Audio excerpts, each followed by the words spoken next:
My husband's grandfather came into my room at night, and you won't believe what he did, with my husband by his side. My name is Rose.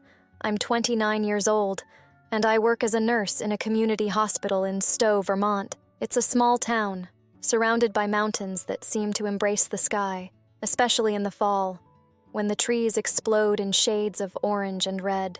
My husband, Cole, is a history teacher at the local high school. He's the kind of man other women describe as a good catch. We got married young, at just 23. At the time, it seemed like fate. Me, in my graduate nurse's uniform, and him, the bookish boy with curious eyes and a heart full of dreams about teaching and transforming lives. Our lives, however, are almost suffocatingly quiet. Our daily life is predictable. Work, dinner, television, and bed. It's the kind of routine that many would envy, but which, for me, has begun to feel like an invisible prison. Cole has an almost childlike adoration for his grandfather, Miles. It's impossible to spend a day with him without hearing some story about the man who, according to him, is a true, eccentric genius. Miles is a 72-year-old veteran who lives in an old country house high up in the Green Mountains, an hour and a half's drive from here. He runs an antiques workshop, restoring old furniture and clocks with a flair that fascinates his customers. "You'll love Grandpa," Cole said the first time he took me there, shortly after we got married. "He's brilliant, but a bit wild. He always has something to say." And indeed, Miles was everything Cole promised and more. He had clear eyes that seemed to see right through you, and a deep voice that was always full of wry humor. Miles exuded an energy that was hard to ignore. Covering the ground like a flaming card and wide veranda looked like something out of an old postcard to warm up the cold nights. The smell of cinnamon and cedar filled the air, mixed with the aroma of apple pie that Miles had left to cool on the kitchen counter. Entering that house always made me feel like I was in another world, a place where time was in no hurry. The walls were covered with shelves of books and black and white photographs of a past that seemed more vibrant than my present.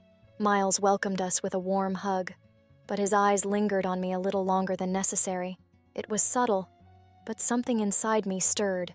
"Rose, it's good to see you again," he said, smiling in a way that seemed to carry a secret. It was hard not to feel at ease around him. Over dinner, he told stories of his youth with a vivacity that made Cole laugh like a boy. I laughed too, but there was something about Miles that held my attention. He seemed to look at me in a way that no one else did. It wasn't judgment or simple curiosity. It was something else. That night, while Cole and Miles were arguing about soccer in the living room, I found myself looking out of the kitchen window, watching the leaves fall slowly in the moonlight.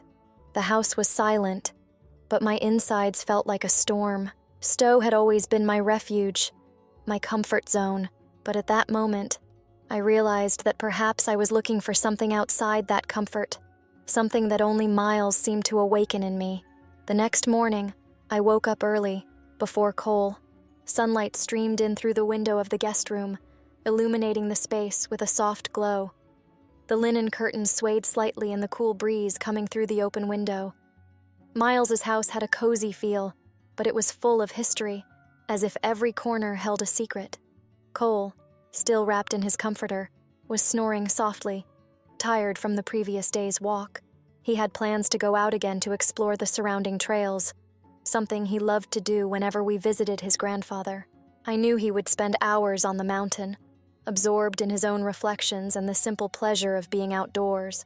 It was one of the things I admired about him, his ability to find happiness in the simplest things. But that day, I wanted something different, something for me. I went downstairs, and Miles was in the kitchen, in front of the sink, washing a wooden bowl. He was dressed unpretentiously, in a blue plaid shirt and twill pants. When he heard my footsteps, he turned and smiled. "Good morning, Rose. Did you sleep well?" "Yes, very well, thank you," I replied, trying to keep my tone casual. There was something about the way he looked at me that made my breathing quicken. He had a natural charisma, as if he was always in control of every situation, even when it was just a trivial conversation about breakfast. "If you want, you can help me with something," he suggested, gesturing towards the attic. "I'm rearranging some things upstairs. It might be a good way to pass the time while Cole isn't back, I agreed. Anything sounded more interesting than spending hours wandering the trail with my husband.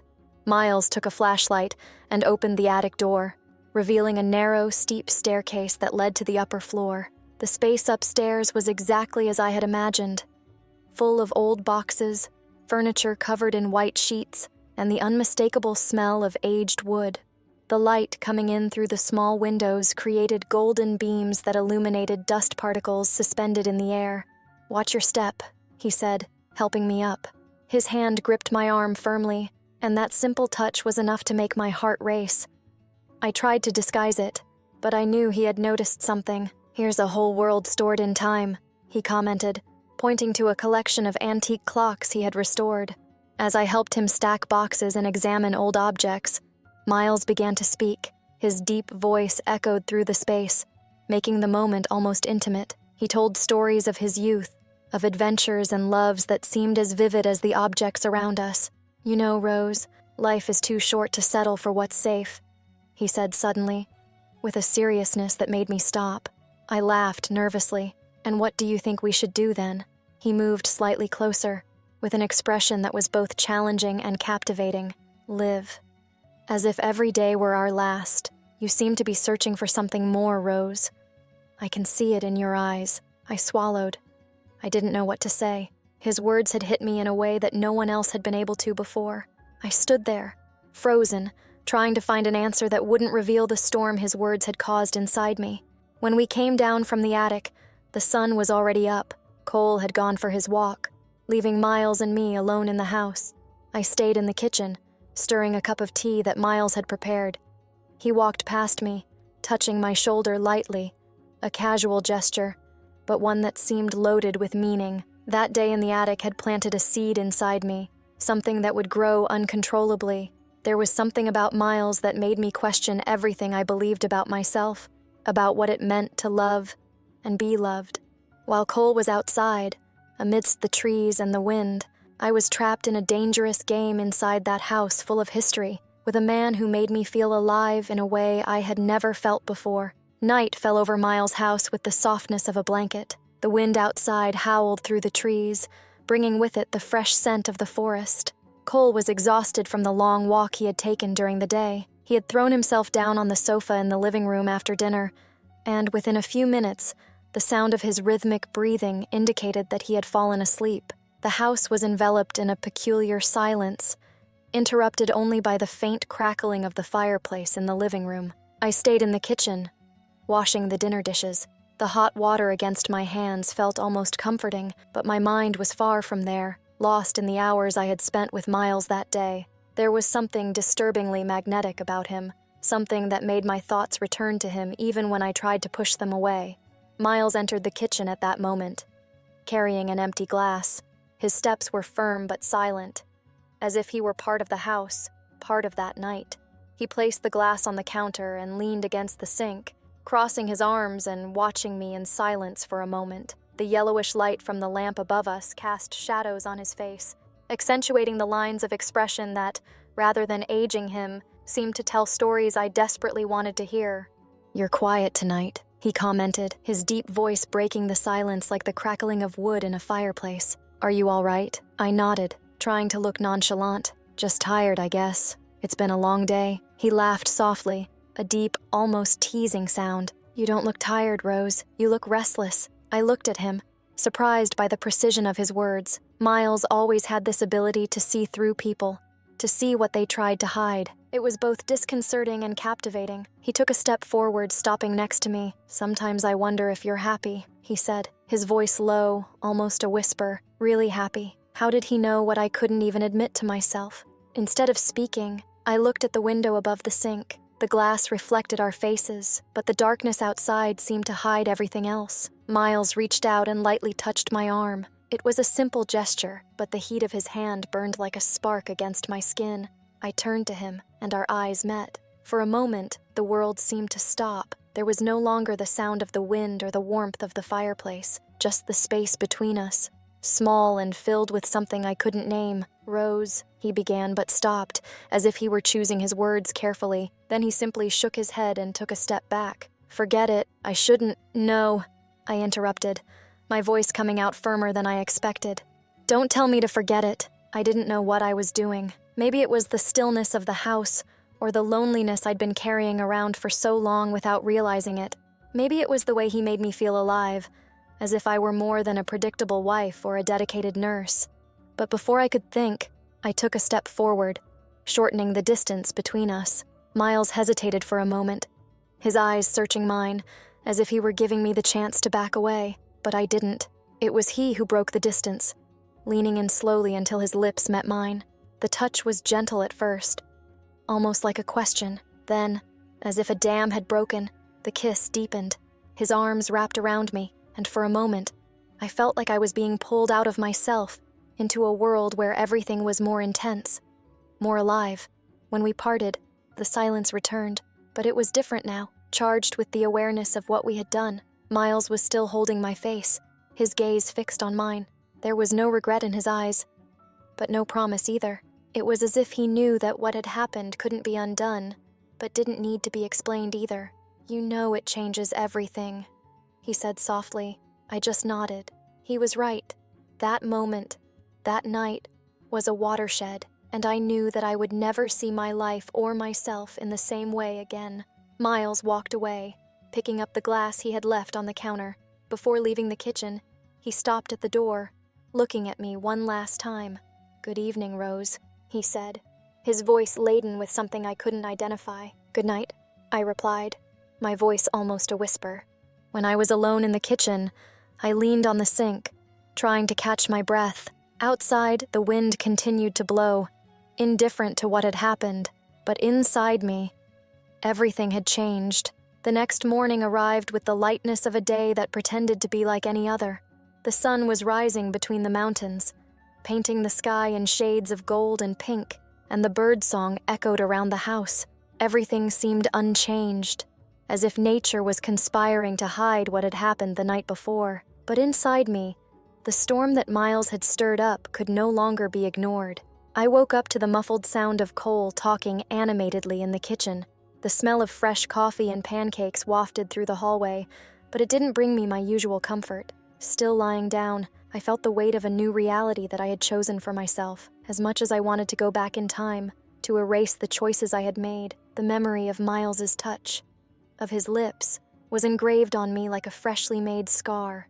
I stood up slowly, placing my feet on the cold wooden floor. The room was simple, but cozy, decorated with antique furniture and curtains that swayed gently in the breeze. The oval mirror hanging on the wall reflected my face, but something seemed different. My eyes, normally clear and vibrant, now carried a weight that I could barely bear. When I entered the kitchen, I found Cole sitting at the table, devouring a stack of pancakes like an excited boy. Miles was standing by the stove, stirring something in a pan, as calm and composed as ever. He was wearing a neutral plaid shirt and worn jeans, but his movements were precise, almost calculated. When our eyes met, it was as if the air left the room. There was something unspoken there, something that only the two of us could understand. He gave me a discreet smile, but his eyes carried an intensity that made my hands shake. Morning, sleepyhead, Cole joked, interrupting the moment. You won't believe the trail I've found. It's going to be incredible, I smiled, but my words came out automatic, without emotion. Sounds great, love. As Cole continued talking, Miles put the pot on the table and poured the coffee. His shoulder brushed mine lightly as he passed, a touch so subtle it could have been accidental, but it made my heart soar. He sat down next to Cole, his posture relaxed, as if nothing had changed, but I knew that everything was different. After breakfast, Cole insisted that I go with him on the trail, but I made up an excuse about being tired and wanting to help Miles with some things around the house. He didn't seem to mind. He was more excited about spending the day exploring nature. When he left, with his backpack slung over his shoulder and a smile on his lips, I felt a tightness in my chest. He trusted me, and I was betraying that trust in a way that made me hate myself. Miles and I were left alone in the house. Finally, he broke the silence. Rose, are you all right? His voice was low, almost hesitant. I looked at him, trying to find the right words, but all I got was a nod. I don't know, I answered honestly. I don't know what I'm doing, Miles. He sighed, leaning against the counter. You don't need to know. Sometimes life just happens, and we deal with it as best we can. But that's not fair on Cole, I retorted, my voice shaking. He doesn't deserve it. No, Miles agreed, his expression grim. He doesn't deserve it. But you also don't deserve to live a life that makes you feel like you're disappearing, Rose. His words hit me like a blow. He was right, and since then we've lived in secret to this day. It's not over yet. Click on the cards and continue your journey.